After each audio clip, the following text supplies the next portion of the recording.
So ayan, hello, what's up po ulit mga ka-backyard. So ito, umanak na nga pala yung mga alaga nating kambing. So yung native, saka itong silver. Ito, anak na rin ito. Pabuga na rin.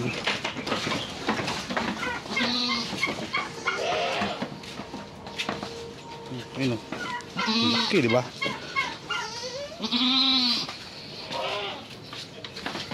So ito yung anak nila.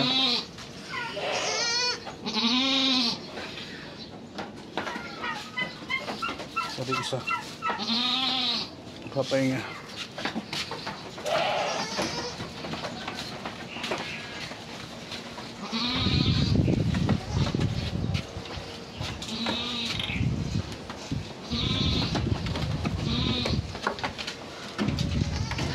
Tapos ito yung ano ko na yan, yung naka-reserve na yung dalawang anak nito.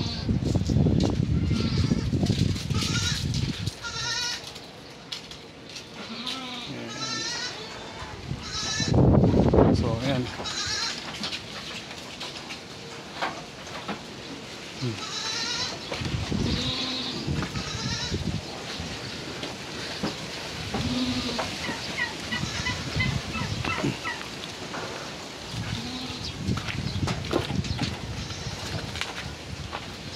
Accessible yung tubig nila ngayong tag-init.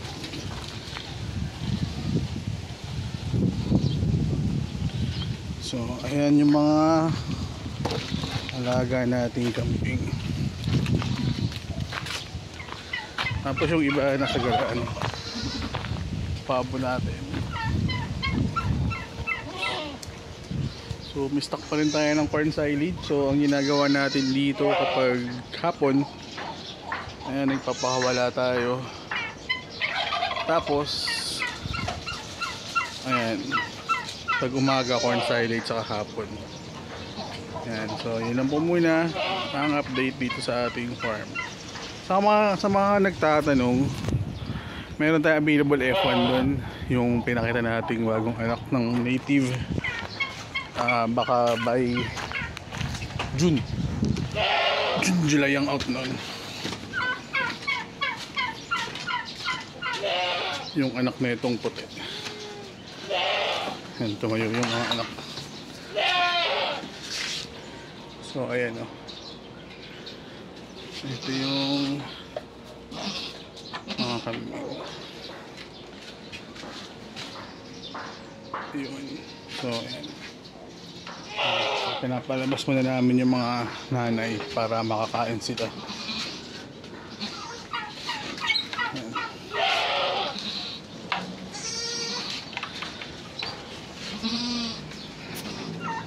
So wala ganong ganap ngayon sa ating farm. Sa baka by next week siguro yung pagtuturok nila. Alam ko pinuturukan ko na to para sa mga vitamins ng mga kambing. Ayan, naubusan na ako ng iron. So yun, bibili tayong iron.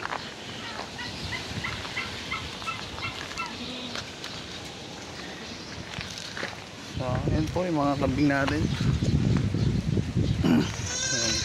Tuyot na tuyot ang lupa namin dito ngayon sa Bulacan. So yun po, salamat.